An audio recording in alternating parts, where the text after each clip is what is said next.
Well, just very proud of this team and what they've accomplished all year, and we start a new season now. It's what we've always done. So you have the non-conference, then the conference, and then you have the tournament, conference tournament, and then the NCAA tournament. So we start a new one now, and one game at a time. The number one seed is a great honor, obviously.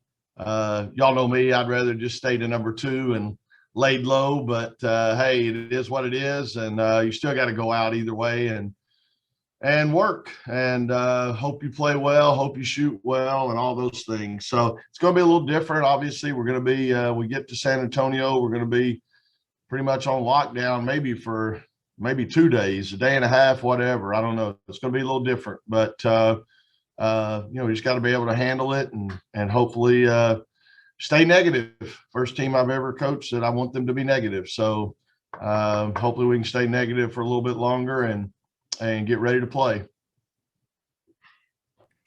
All right, we'll start with some questions. Reminder that if you have a question for Coach Moore, you can use the raise hand feature. And Justin, you're up first. Hey, Coach, congrats on getting the 1 seed, the first in program history. My question is more related to the tournament experience that you guys are about to have, kind of being in a bubble situation. Do you think that's going to be a different adjustment for the team compared to what they've been used to this season, just being in one specific location? Or do you think it's something that you guys have prepared for all year? Yeah, I mean, this whole year has been about adjusting and staying flexible and all those things. So like I said, I don't think it's any different. I worried about it even when we were in Greensboro. We had an early morning COVID test the first morning we were there. Then we had our shoot around early, and so by noon or before noon we were done. Normally we'd go over that evening and watch a game. We weren't allowed to do that, so you're stuck in the hotel for pretty much all day.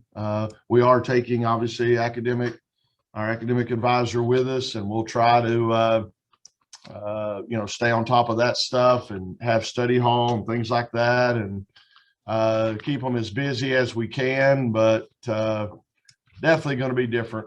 And we'll see as we go. Who knows? But this team's done a pretty good job all year of handling things. And if you're going to be quarantined, isolated, whatever, you might as well do it with a great group of young ladies that are your teammates. And so couldn't think of a better group to be locked up with for week 2, 3, whatever. And how much will it pay you to stay cooped up in your home state of Texas while you're there? That's the tough part. I've already got a lot of friends and family, things like that want to come down from Dallas and Houston, wherever. Not to be able to maybe after a game at least grab a bite to eat is tough. But hey, again, this year being able to play is such a blessing and all that. I am going to miss being able to go down on the Riverwalk and get me a nice enchilada, taco dinner and all that, maybe some brisket. But hey, we'll save that for another time. Thanks, Coach. Thank you. Mike, you can go ahead. Hey, Coach, congrats on the top overall seed. That's all I'll say because I know how you feel about that. I wanted to ask you, with how you guys finished last year, obviously, how anxious are you to be able to get an opportunity to prove what you guys can do in the NCAA tournament? Yeah, I mean, I think anytime this is what you work all year for. These kids, most of ours came in at least by like the day or two after July 4th. And we started, the weight room, individual workouts, things like that. So you go, from July and to this point, you've invested a whole lot of time, a lot of work. And now's the fun part, to be able to play on this stage and be in this situation. And thing is, this year, there's no hosting the first and second round. So, everybody's kind of on an equal slate, and you got to go out each game and try to survive in advance, as our 83 team would say. So we'll just, do the best we can at that, and hopefully play our game, hopefully do what we've done all year and get on a roll. We need to shoot the ball well. I think we're defending well. We got to rebound as always, but hopefully we can hit some shots and get on a roll. Chris, go ahead. Hey, Coach, congratulations again. I wondered if you've spoken to head coach Kevin Keats over on the men's side. He's always, teasing, saying that once you got Alyssa Kinane, that's when you were to become a great coach. Just a good coach before then, and now you're going to become a great coach. Has he reached out to you yet to congratulate you? He may have. I'll be honest, my phone's going off, all kinds of text messages and all, but we just had that selection show, and I just came straight here to the office, so I'll look at him later. But Coach Keats is, again, just such an awesome guy to be with here at NC State, and just down to earth, great coach, great person, always supporting us and encouraging us. And I'm excited they're going to play some more. He's got such a young team. He's got so many freshmen over there. I think it'll be great for them to be able to practice a little bit longer, play some more games. And I think they were playing so well down the stretch. I'm excited to see what they do as well. But we'll definitely hook up here probably in the next few hours. Thank you, sir. Thank you. Mitchell, you're next. Yeah, Coach. I know every now and then you play some of the local teams in the regular season. You didn't play A&T this year in the regular season, but now you're going to play them down in Texas. I don't know if you had a chance to watch them at all this year. Just what are your general impressions of that matchup? Yeah, I mean, I'll be honest, I haven't yet. We played them, I think, a year ago maybe. I think we played them in the pre-conference schedule. And, I'm impressed. Obviously, they've done a great job for a long time. They've been very consistent. And, they're going to press you some. They're going to get after you and make you earn everything you get. I'm glad you said that, though. As soon as we hang up, I'm going to go in my file over here and pull them out, the scout from, like I said, a year or two ago, and see how much that applies. But we've got our video person right now, Brandon Miller. He already had loaded up a lot of potential teams on the computers. And I know we had some North Carolina A&T. We knew that might be a potential matchup. So as soon as I get off with you guys, I should have my computer with several of their games on it, and we'll be able to get started. It's a little different. Obviously, this year we don't play till Sunday, so we do have some time here.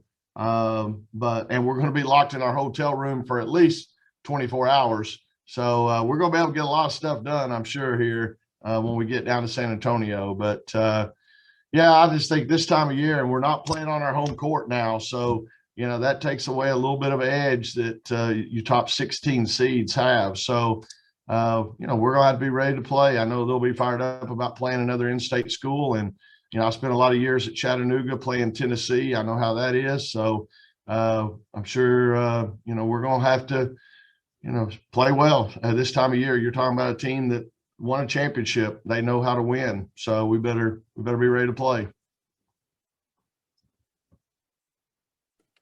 Aaron, go ahead. Hey, Wes, you talked about dress rehearsals coming down the stretch of the idea of being ready for postseason play.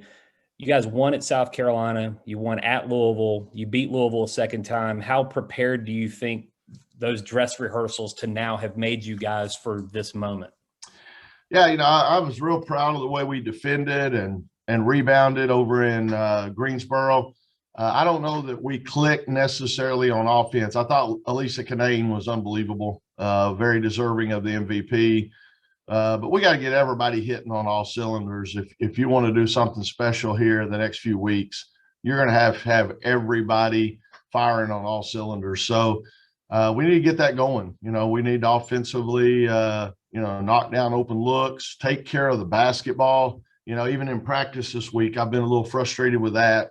And I know A&T is somebody that's going to make you do that. So we need to, I always feel like, again, defending, rebounding, and then on the other side of the ball, we got to take care of it. If we get shots, we'll usually hit our fair share of them. But we got to take care of the ball and get those shots. Brett, go ahead. Yeah, I know you don't put a lot of stock in seeds, but what was the kids' reaction when they saw that you weren't just the A1 seed, you were the 1 seed, and how surprised were you? I don't know if we are the 1 seed. I not. don't think we are. I think Stanford probably is. Is that right, Maddie? That's correct. Stanford I is think the a 1 good seed. indication is us and Texas A&M were the 2 teams they were talking about would be the last number 1 or the first number 2. So since A&M's in our bracket, I feel like we probably weren't the number 1. But hey, that's your first. So, but what was the reaction? Obviously, right they were excited because we didn't have to wait very long. That thing came up quick. So they erupted. They were pretty fired up about it. I threw up, whatever, but no, it's all good. And again, it doesn't really mean anything at this point. It's great. It's something that's great for your program. It's great for our players to be recognized in that way. And they did beat, like I said, they beat 2 number 1 seeds on the road. I mean, 2 number 1 teams in the country on the road. So they did a lot of things to earn that opportunity. But again, you can throw all that out now and you got to go play basketball. So again, it's nice. But I'm proud of them. I told them that before the show today, proud of what they've done this year. And especially, I know everyone's had to deal with a lot with COVID, but I think the athletes really have. It's been a different year and they've handled it great. And I'm proud of their consistency. To go 20-2 is not easy. And so proud of the way they've night in, night out showed up and played. Thanks a lot and best of luck. Thank you, Brett. Tim, you're next. Hey, Coach, congratulations. Yesterday, having been Coach Yow's 79th birthday, I'm sure she's smiling down on what all you guys have accomplished this year. Last year, this time, we were all talking about what a great player Alyssa Cunane had become and what she had done for your program. Not many people knew about her special relationship with her dad at that time, but this year, that story has been repeated many times over. And I just wonder how you think that has impacted Alyssa and her relationship with her teammates, relationships with opponents, all the things that go along with that in having something very personal told about you and not just being a player. Yeah, I just think her dad's had an unbelievable impact on Alyssa as a person. And,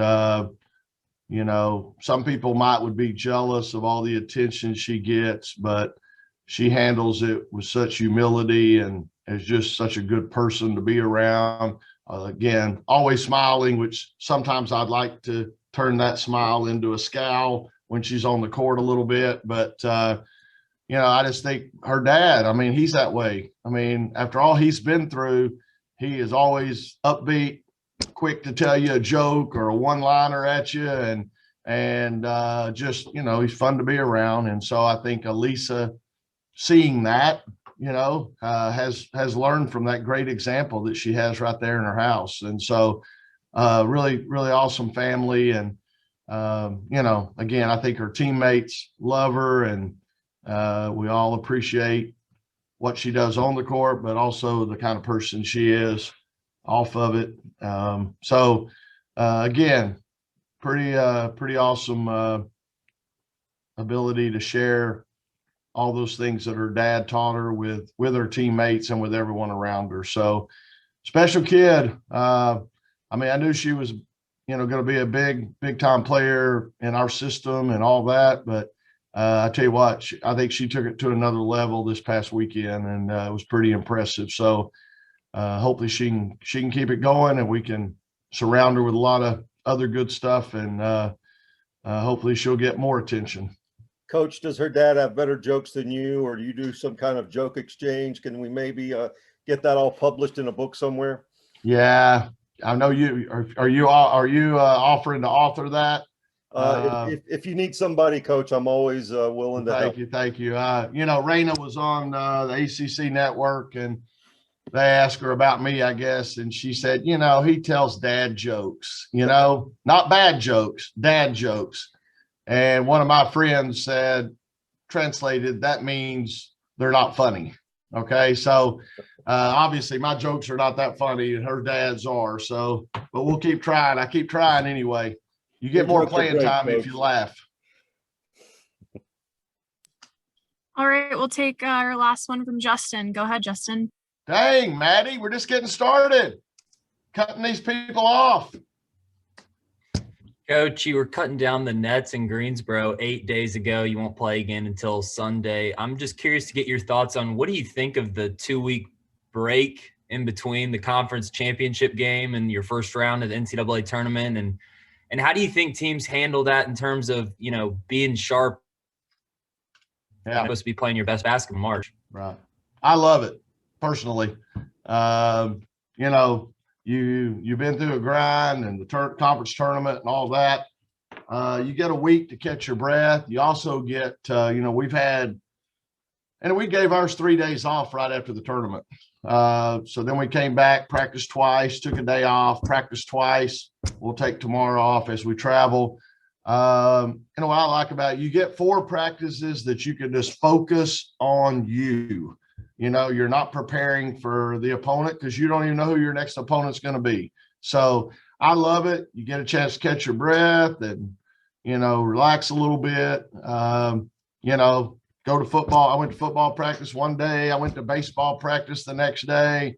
It's just a good time. So it's kind of like a bowl game almost. You get a little bit of break in between, and now you get ready for the bowl game. But yeah, I don't know how the men now in a normal year, the men, some of them have championship game on Sunday and they're playing somewhere on Thursday. And so, what do? You're going to travel on Tuesday. So not much of a break. So I kind of like the way we do it personally, but guess it depends on the person, but we'll see. You're right. You're going to have to knock off the rust a little bit, but hopefully we've done that in practice some as well. Thanks again, Coach. Good luck. Thank you.